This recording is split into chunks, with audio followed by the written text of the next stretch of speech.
Fahaly-miarabantsika tsirairay avy-indray tratry ty ratsinainy maraina fa fito ny volana aprilité manona fahasoavan'ny tompo aminao tsirairay avy ihany koa izay manaraka ny fandraisana ny ten'Andriamanitra eto. Alohan'ny dirantsika ny mofinaina an'io dia vavakisika. Ny tompo Andriamanitra eo mbola fifaliana ho anay hatrany ihany koa ny mandray ny teninao an'io, koa sakafo ny fomam-pananay andray an'izany ary mamelany ilokay mamindrafo aminay. Mitezenao hoeto aminay ankehitriny aminaran'i Jesosy. Amen.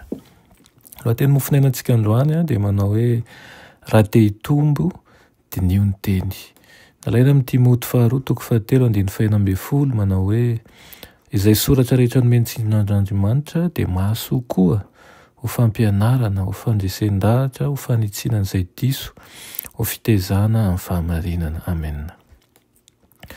Tokony handroso amin'ny fahalalana, hitomba amin'ny fahasoavana sy ny fanandramana kristianina izay kolokolo fahazarana sy fomba fanao izay hanome voninahitra an'Andriamanitra sy ny tenany, ny mpianatra ny fahamarinana. Tokony aneo amin'ny hafa ny momba ny fomba fampiarana ihany koa ny ten'Andriamanitra eo amin'ny fiainana izy. Isaky ny mandroso fahaizana masina isika amin'ny fianarana isan-karazany dia hanampy antsika hatakatra ny ten'Andriamanitra izany. Ary ny fandinihana soratra masina dia manampy antsika amin'ny fianarana an'ireo taranja hafa ilaina amin'ny fanabeazana.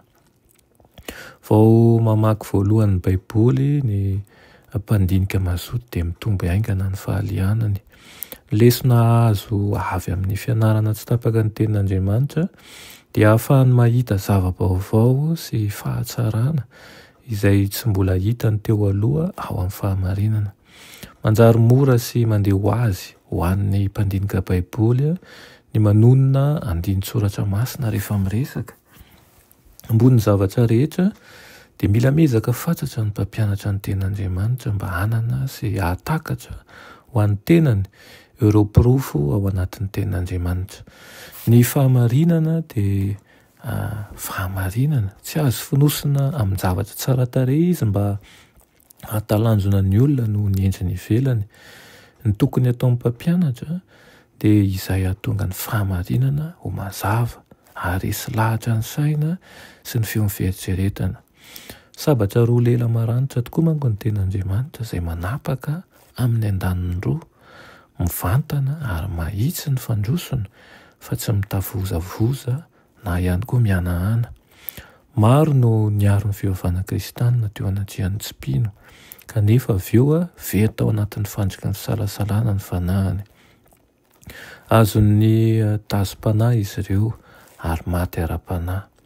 Nanana fonjan-kevitra matanjaka nanohana ny fahamarinana izy ireo, nanana porofo maro ivelany saingy tsy naharitra ny finoanan'i Kristy. Anarivony maro no milaza ny tena no kristianina ankehitriny nefa tsy mianatra na ihany koa mandinika ny Baiboly mihitsy aza. Dia nio ambavaka ny ten'Andriamanitra masina mba hahasoa ny fanahinao. Rehefa manjeny tenin'ny mpitory velona ianao, raha manana fifandraisana velona amin'Andriamanitra izy ireo dia ho hitanao fa mifanaraka tsara ny fanahy sy ny teny. Amen.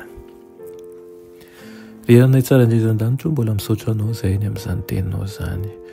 Ampio izahay mba handray ny fahamarinanao araka ny tokony ho izy, tsy hamolavolana hanovy izany araka ny fieritreretanay fa andeha ampitoniana sy ny fanaitretena lalina izahay ka ampiseho ny fahamarinanao tsy misy kilema amin'ny hafa ary ihany koa azoto andinika ambavaka ny teninao izahay satria ny teninao no mitondra fahazavana ny fiainanay. Aminaran'i Jesosy. Amen.